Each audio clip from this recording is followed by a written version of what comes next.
Right now, at this exact moment, you are surrounded by light you didn't earn. Flip a switch, and darkness disappears. But your body doesn't know about switches. Your body was built for something completely different, and tonight, it's still trying to do that thing, even if you never let it. For 300,000 years, every single one of your ancestors spent almost half their life in total darkness. No candles. No lamps, just black sky, stars, and a small fire if they were lucky. And what they did in that darkness shaped everything about who we are today, how we sleep, how we tell stories, even how our brains work at night. It all starts with fire. The oldest proof of humans controlling fire comes from Wonderwork Cave in South Africa, almost 1 million years ago. Before fire, humans were just like any other animal. When the sun went down, you found a safe spot and you froze. Moving in the dark meant dying.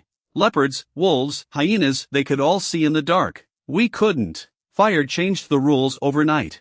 A campfire creates a safe circle, about 30 feet wide. Step outside that circle at night, and the danger comes back. Even today, researchers studying hunter-gatherer tribes have found that people who wander from the fire at night are far more likely to get killed. Fire wasn't just warmth, it was survival. But fire gave humans something else: 2 extra hours. Before fire, your day ended at sunset, maybe 12 hours in summer, 8 in winter. Fire added 2 to 4 more hours every single night. And what humans did with those hours changed the species forever. In 2014, anthropologist Polly Wiesner studied the Jew/Hoansi Bushmen of the Kalahari, one of the last groups on Earth still living close to how ancient humans lived. During the day, 80% of their talk was practical: hunting, food, complaints, logistics. But at night, around the fire, everything changed. 81% of their conversations became stories, myths, jokes, tales about distant people, stories about where the world came from. The campfire was the first theater, the first classroom, the first church. It's where humans first learned to imagine things that didn't exist yet. It's where we became us. But there's something even stranger that happened at night, something science only rediscovered 30 years ago.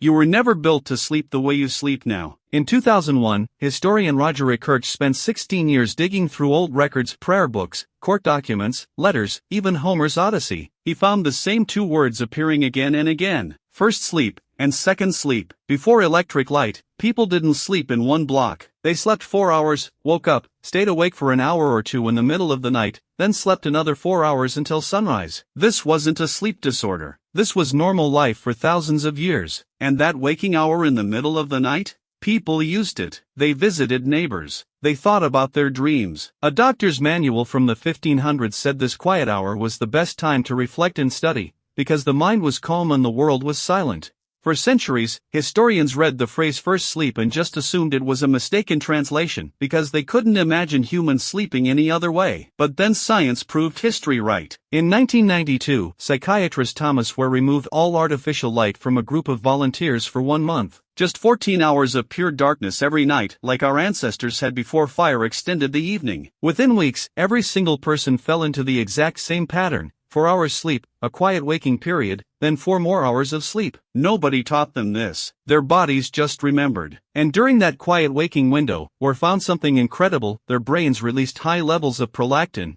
the same hormone linked to deep meditation. They described the feeling as peaceful, calm, almost spiritual. It wasn't just a gap in sleep, it was a completely different state of mind, one that most humans alive today have never felt. So what killed it? One simple thing: light. In the 1600s, cities started putting up street lamps. Paris was first. Then came cheaper candles, gas lamps, and finally, in 1879, Thomas Edison's light bulb. Within 1 generation, 300,000 years of human nighttime life was erased. Here's something most people don't know: the word curfew comes from the French couvre-feu, which literally means cover the fire.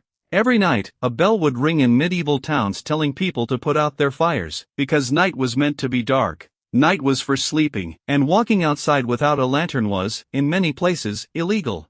Now think about this: the average modern person is exposed to artificial light for 7 to 8 hours after sunset. That light, especially the blue light from your phone, blocks melatonin, the hormone that controls your sleep. Your brain can't tell the difference between a bulb and the sun. Light hitting your eyes at 11 p.m. tells your brain it's still daytime. Your sleep gets pushed back. Your rhythm breaks. But here's the proof that it's fixable: people who go camping for just 1 week, with zero artificial light, get their melatonin cycle reset within 2 hours of sunset. That's it. 1 week, and 300,000 years of programming comes right back. So we didn't just change our sleep schedule. We erased an entire state of human consciousness, that calm, reflective hour between first and second sleep. The one where subjects called peaceful, meditative. It's gone for almost everyone now. We call it insomnia. We treat it like something broken. But what if waking up at 2 a.m. isn't your body failing you? What if it's your body remembering exactly what it was built to do? For 300,000 years, your ancestors lived in a rhythm we've almost completely forgotten.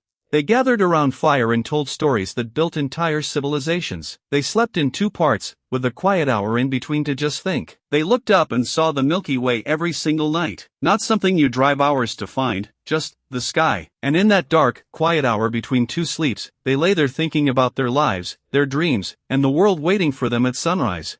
We traded all of that for a light switch, and most of us never even noticed it was gone.